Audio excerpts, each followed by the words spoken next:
A well-regulated militia, being necessary to the security of a free state, the right of the people to keep and bear arms shall not be infringed.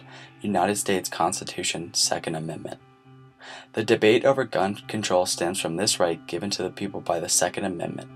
As the debate over gun control has evolved over time, the split has grown more diverse than the pro-gun or anti-gun control beliefs, but has crossed into one that is divided more by geographical areas. These two viewpoints differ greatest between the typically stricter northeastern states like Massachusetts or New York, and the more lenient areas in the South like Georgia or Arizona. I've lived in Atlanta and Boston and have experience with the gun cultures in both, and living in both brings up the question, why have the gun cultures in these two areas developed so different? It can be said that the debate and divide began pre-Revolutionary War with leaders such as Thomas Jefferson, who always supported the gun. Before and during the Revolutionary War, the American people loved the gun because of the success and importance of militias and civilians owning guns had on defeating the British. Post-war, the love of the gun began to subside, and it was after the War of 1812 that militias lost their relevance to national defense, leading to the support of the gun being at an all-new low. It wasn't until after the Civil War that pro-gun cultures re-emerged with the creation of the NRA. Then, the development of the Wild West brought the gun back even more. Guns were immortalized by gunslinging cowboys, riding free from the restraints of law, even though in actuality, guns caused more accidents than anything. It is the Wild West that has been said to create the American gun culture because individuals like Wild Bill immortalized the gun, which is later furthered by John Wayne and Clint Eastwood in the 50s.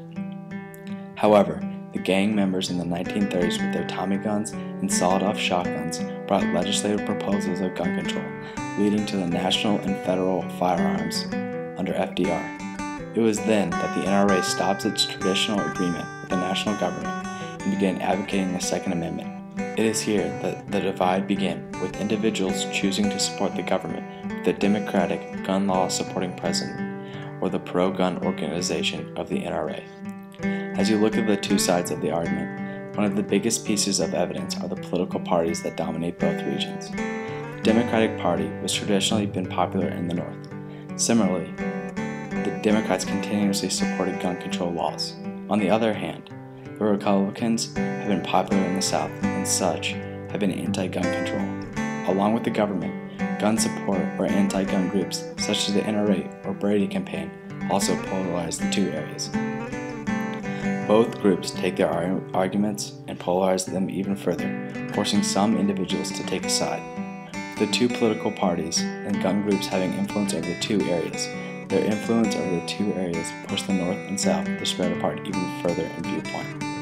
As the debate has continued, evidence for both viewpoints has also pushed the debate even further. Pro-gun cultures advocate states like Massachusetts or Connecticut that have murder rates of less than 3, while the other side says that loose gun control, like Arizona, has only a murder rate of 5.4%, and use a stricter state of Maryland that has a murder rate of 7.7% to show that gun laws don't work.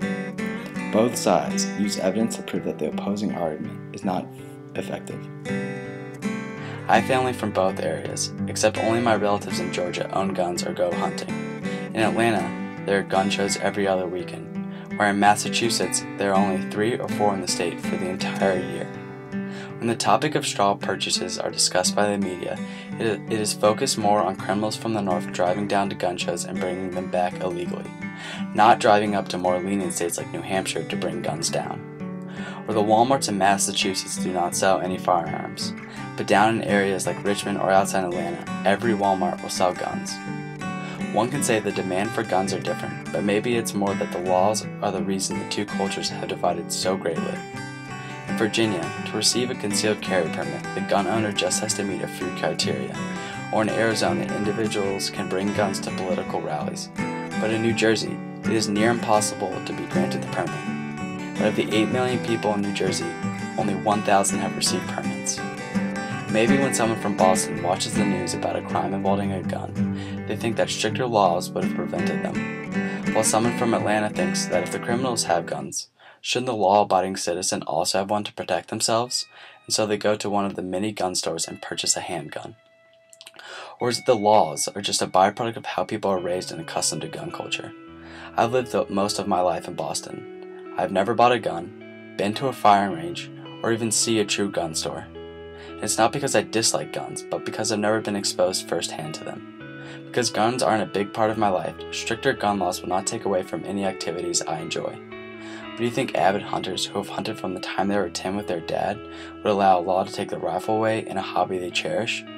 No, so maybe as time has gone on, the exposure to guns have become greater in areas like Atlanta and less in the suburbs of Boston. The debate has also changed to how much gun is too much gun. No one would deny a safe, smarter hunter his rifle, but would someone in New York whose only experience from guns is negative think that people should have the right to own semi-automatic Uzis or an M16?